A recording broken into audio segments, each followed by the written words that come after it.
याजूज माजूज की दीवार और अब्बासी खलीफा का वाकया। ख्वाब में क्या देखा? जब वहां पहुंचे तो दीवार कितनी ऊंची थी। नाज़रीन, इंसानी तारीख में कुछ कहानियां ऐसी होती हैं जो वक्त गुजरने के बावजूद सवाल बनकर जिंदा रहती हैं। ऐसी एक कहानी अब्बासी दौर के खलीफा अल वासिक बिल्ला के जमाने से जुड़ी है। कहा जाता है कि एक रात खलीफा ने एक खौफनाक ख्वाब देखा। उन्होंने देखा कि वो अजीम दीवार जो हजरत जुल्कुरनैन ने याजूज माजूज को रोकने के लिए बनाई थी, उसमें दरार पड़ गई। अब यह ख्वाब इतना शदीद था कि खलीफा की नींद उड़ गई।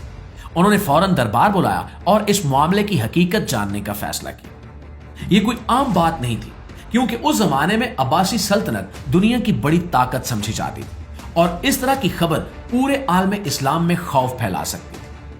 खलीफा को एक ऐसे शख्स की जरूरत थी जो बहादुर भी हो और इल्म वाला भी।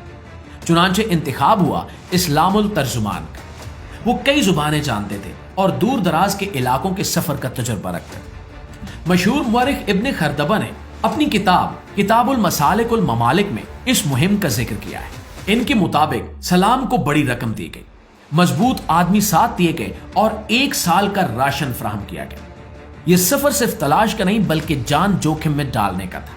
सलाम और उनके साथी समारा से रवाना हुए। वो आर्मीनिया पहुंचे और फिर कफकाज के पहाड़ों की तरफ बढ़े।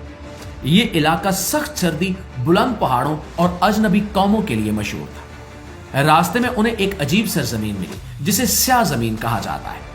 वहां की मिट्टी से बदबू आती थी और लोगों ने उन्हें खबरदार किया कि नाक पर सिरका लगाए रखें ताकि जहरीली हवा से बच सके। काफिला वीरान शहरों से गुजरा जहां टूटी हुई दीवारें और खाली बस्तियां थी। मकामी लोग कहते थे कि ये वो इलाके हैं जहां माजी में याजूज माजूज ने तबाही मचाई। तकरीबन 16 माह के तवील सफर के बाद वो 2 बुलंद पहाड़ों के दरमियान एक बड़ी रुकावट के सामने पहुंचे। सलाम ने बयान किया ये कोई आम दीवार न थी। ये बड़े बड़े लोहे के टुकड़ों से बनी थी और इनके दरमियान पिघला हुआ तांबा डाला गया था। और यही तफसील कुरान मजीद की सूरह काफ में भी मिलती है, जहां लोहे और तांबे का जिक्र आता है। दोस्तों, दीवार में एक अजीम दरवाजा था जिस पर भारी ताला लगा हुआ था। सलाम ने इस देव हैकल दरवाजे को अपनी आंखों से देखा, इसे हाथ लगाया और चाकू से खुरच कर जांचा। सुर्ख और स्याह बुरादा निकला जिससे उन्हें यकीन हुआ कि यह वाकई लोहा और तांबा है। वहां मौजूद मुहाफिजों ने बताया कि वो हर जुमे को इस दरवाजे पर हथौड़ा मारते हैं और दूसरी तरफ से अजीबो गरीब और पूरे साथ आवाजें आती हैं, जैसे कोई जवाब दे रहा हो। इससे अंदाजा होता है कि दीवार के पीछे कुछ ऐसा मौजूद है जो आज भी दुनिया की नजरों से ओझल है।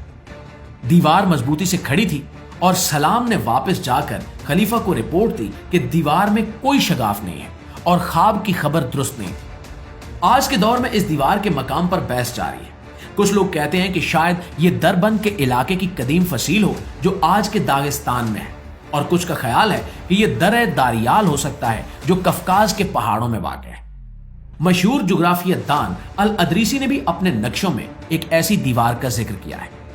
दूसरी तरफ अजीम मुअर्रिख इब्न खल्दून ने इस वाक़े पर सवाल उठाए और इसे रिवायात का हिस्सा करार दिया। दोस्तों, सलामुत तर्जुमान की वापसी का सफर भी बहुत कठिन था। बीमारियों और थकन ने काफिले को तोड़ दिया था। 50 में से सिर्फ चंद अफराद जिंदा वापस आ सके, जिनमें सलाम तर्जुमान भी शामिल थे। सलाम तर्जुमान की यह कहानी हमें बताती है कि इंसान का तजस्सुस इसे खतरनाक रास्तों पर भी ले जाता है। आज सेटेलाइट और जदीद टेक्नोलॉजी के बावजूद यह अंदाजा नहीं लगाया जा सका कि वो दीवार यकीनी तौर पर कहां वाक़ है। शायद वो किसी पहाड़ के दरमियान मौजूद हो, शायद वक्त ने उसे मिटा दिया हो, या शायद वो हमारी नजरों से ओझल हो चुकी हो। मगर ये दास्तान आज भी हमें सोचने पर मजबूर करती है कि दुनिया में अभी बहुत से राज ऐसे हैं जो खुलने का इंतजार कर रहे हैं। जी तो दोस्तों, ये थी हमारी आज की वीडियो के हवाले से आपकी राय क्या कहती है कमेंट में जरूर बताइएगा। और अगर आपको हमारी वीडियोस मालूमाती लगती हैं, आपके इल्म में इजाफे का बायस बनती हैं, तो हमारी हौसला अफजाई के लिए हमारी वीडियो को एक लाइक और एक शेयर जरूर दिया कीजिए। इंशाल्लाह आपकी खिदमत में हाजिर होते हैं एक नई वीडियो के साथ। तब तक अपना ढेर सारा ख्याल रखिए। अल्लाह निगहबान।